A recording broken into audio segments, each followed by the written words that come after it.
warahmatullahi wabarakatuh. Di sini saya sebagai perwakilan dari kelompok 3 akan menjelaskan tentang dampak masif korupsi. Nah, untuk pembahasan kali ini yaitu ada dua. Yang pertama, pengertian dampak masif korupsi, dan yang kedua, macam-macam dampak masif korupsi.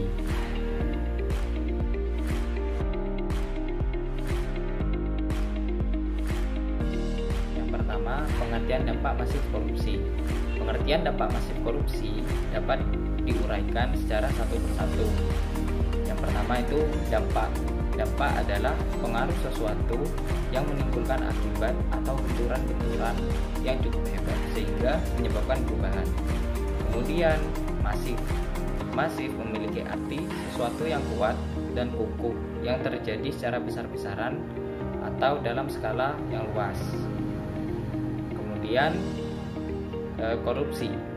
Secara harfiah, kata korupsi menurut KBBI adalah buruk, rusak, suka memakai barang atau uang yang dipercaya padanya, dapat disogok melalui kekuasaannya untuk kepentingan pribadi.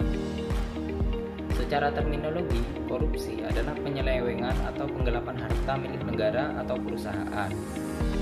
Menurut Siregar, korupsi adalah penyalahgunaan kekuasaan publik untuk keuntungan pribadi, memungut uang bagi layanan yang sudah seharusnya diberikan, atau menggunakan wewenang untuk mencapai tujuan yang tidak sah. Korupsi bukan hal yang baru. Sejak manusia bermasyarakat, sudah tumbuh perilaku koruptif atau menyimpang yang tidak sesuai dengan norma sosial yang berlaku. Manusia dan kelompok sosial yang hidup dalam persaingan memperebutkan tanah dan sumber daya alam untuk keperluan hidup telah mendorongnya bertindak menyimpang, memanipulasi, menipu, dan melakukan segala cara untuk mendapatkan apa yang diinginkan. Kemudian, apa dampak masif korupsi? Dampak masif korupsi adalah akibat yang ditimbulkan dari perbuatan korupsi yang dilakukan dalam skala luas atau besar-besaran, yang menyebabkan perubahan di semua tingkat lembaga, hingga dapat merusak atau menghancurkan sendi-sendi kehidupan masyarakat, bangsa, dan negara. Praktek korupsi yang meluas di suatu negara dapat memperburuk kondisi ekonomi bangsa. Misalnya, harga barang menjadi mahal dengan kualitas yang buruk. Akses rakyat terhadap pendidikan dan kesehatan menjadi sangat sulit. Keamanan suatu negara terancam. Kerusakan lingkungan hidup dan citra pemerintahan yang buruk di mata internasional sehingga menggoyahkan sendi-sendi kepercayaan pemilik modal asing. Krisis ekonomi yang berkepanjangan, dan negara pun menjadi semakin terperosok dalam kemiskinan. Tindakan korupsi bukanlah peristiwa yang berdiri sendiri. Ada faktor-faktor penyebab korupsi, yaitu faktor internal dan faktor eksternal. Faktor internal merupakan faktor pendorong diri dari dalam, seperti sifat tamak atau rakus, moral yang kurang kuat, dan gaya hidup yang konsumtif. Serta perilaku korup juga dapat terjadi karena dorongan keluarga. Sedangkan faktor eksternal merupakan pemicu perilaku korup yang disebabkan dari luar diri pelaku, seperti sikap masyarakat terhadap korupsi, pendapatan yang tidak mencukupi kebutuhan, dan kontrol sosial yang melibatkan kekuasaan negara. Kurang adanya sikap keteladanan pemimpin, tidak adanya kultur organisasi yang benar, kurang memadai sistem akuntabilitas, kelemahan sistem pengendalian manajemen, dan lemahnya pengawasan.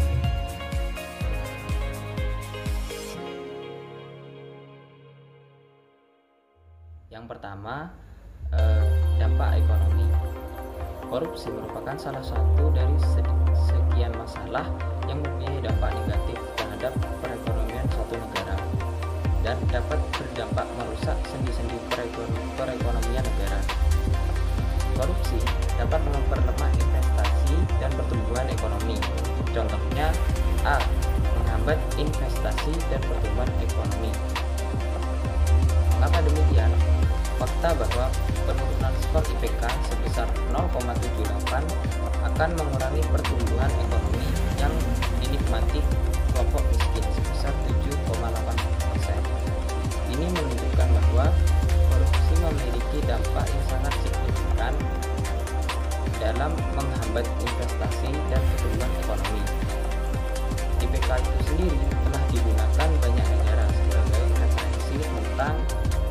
fluktuasi korupsi.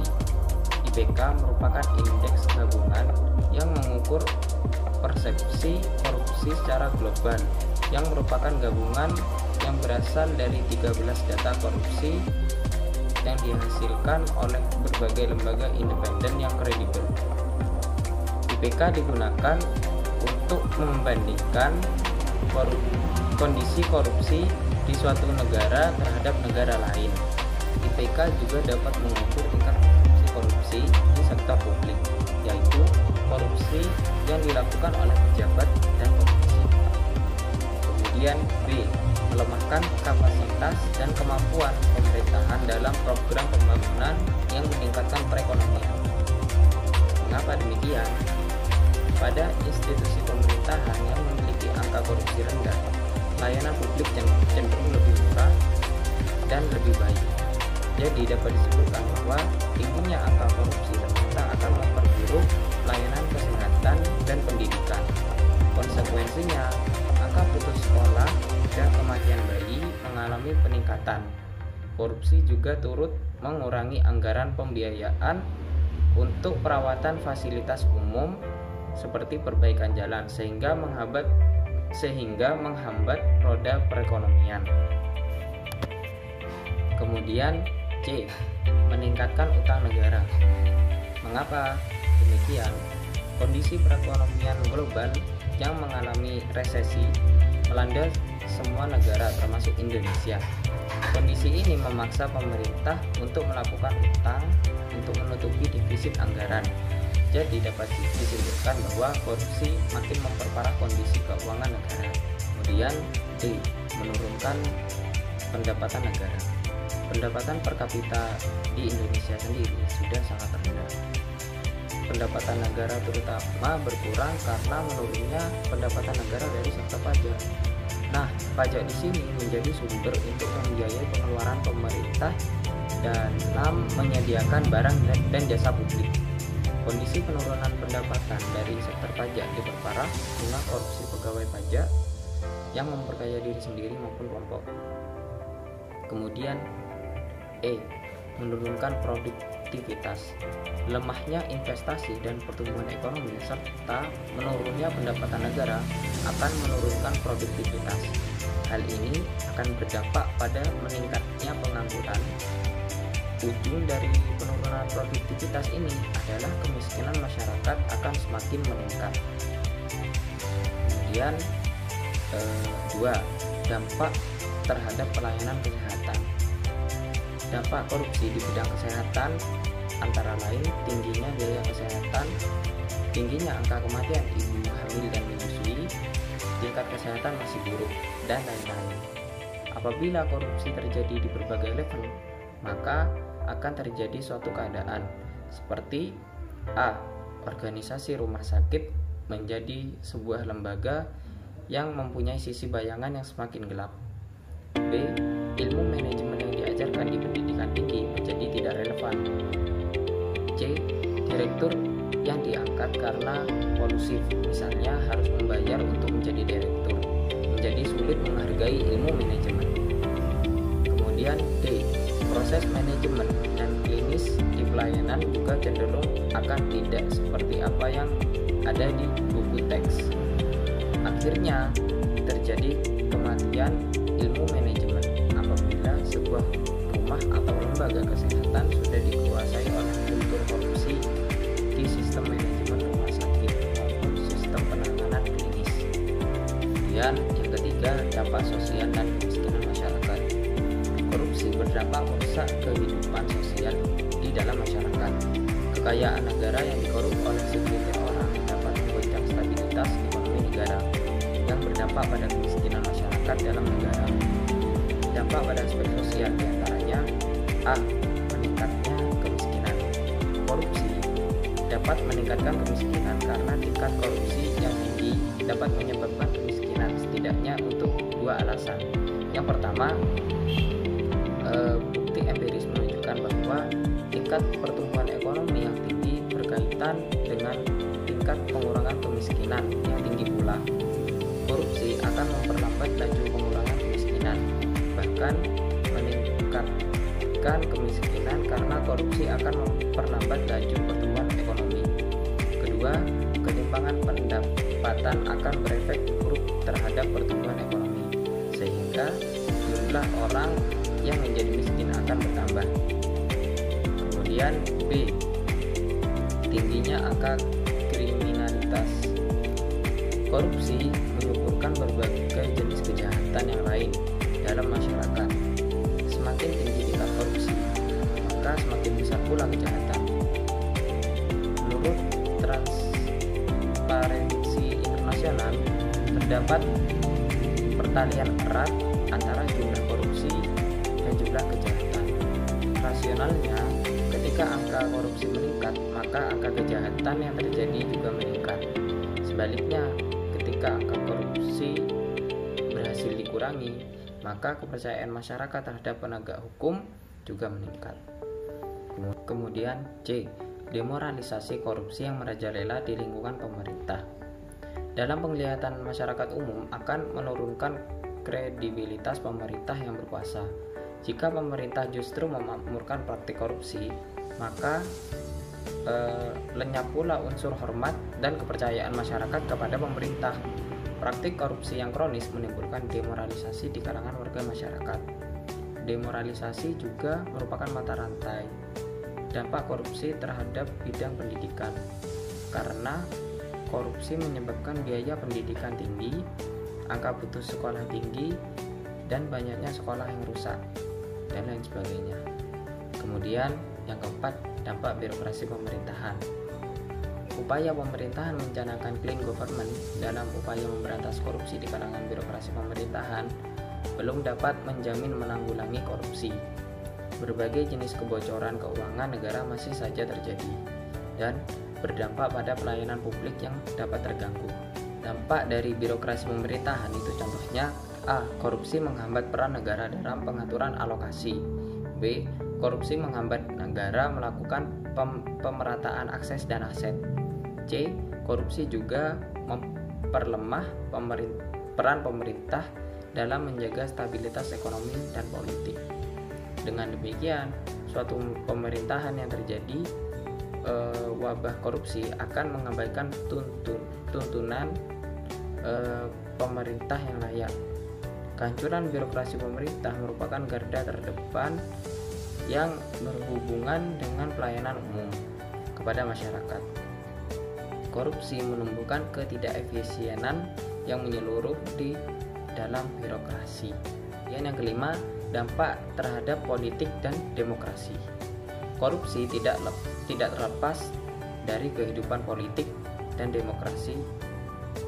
Rencana anggaran yang diajukan pihak eksekutif kepada pejabat legislatif, yakni pihak DPR dan DPR atau DPRD, untuk disetujui dalam APBN atau APBD adalah berdampak politik.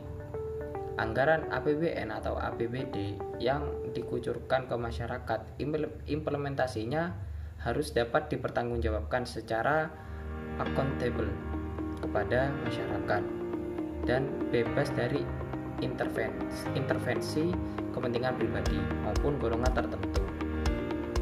Beberapa bentuk konflik kepentingan dapat menimbulkan suatu potensi korupsi, seperti dalam bentuk kebijakan dan gratifikasi.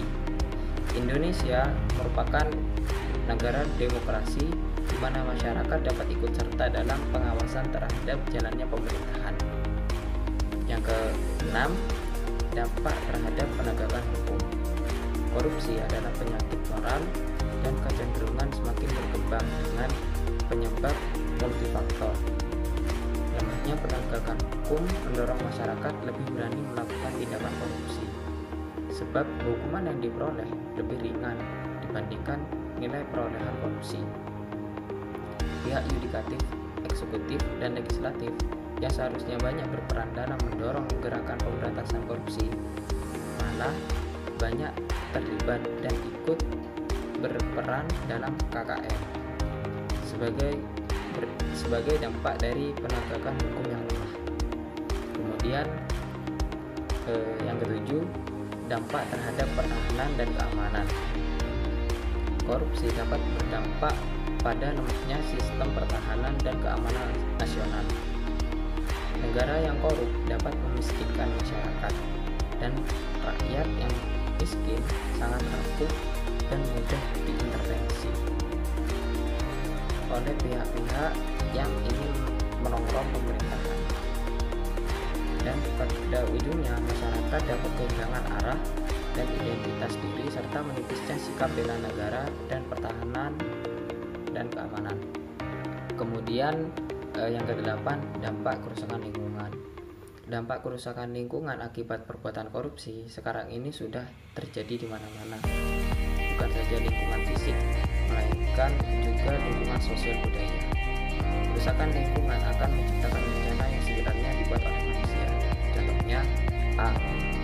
Akibat yang dihasilkan oleh perusakan alam ini sangat merugikan khususnya bagi kualitas lingkungan itu sendiri. Misalnya efek rumah kaca. Hutan merupakan paru-paru bumi yang mempunyai fungsi menyerap gas CO2. Efek rumah kaca menimbulkan kenaikan suhu atau perubahan iklim bumi pada umumnya, atau biasa kita kenal dengan istilah global warming. Kemudian B. Penggunaan bahan kimia seperti freon untuk pendingin ruangan dan hasil pembakaran yang dilakukan oleh berbagai industri secara masif akan merusak lapisan ozon yang selanjutnya akan mengakibatkan berbagai penyakit. Kemudian C. Kerusakan hutan tropis yang akut akan mengurangi persediaan oksigen bukan hanya untuk wilayah tertentu, namun juga oksigen untuk bumi secara keseluruhan. Berkurangnya kualitas udara tentunya juga akan berakibat pada menurunnya kualitas kesehatan manusia yang menghirupnya. Kerusakan yang terjadi di perairan seperti pencemaran sungai dan laut juga mengakibatkan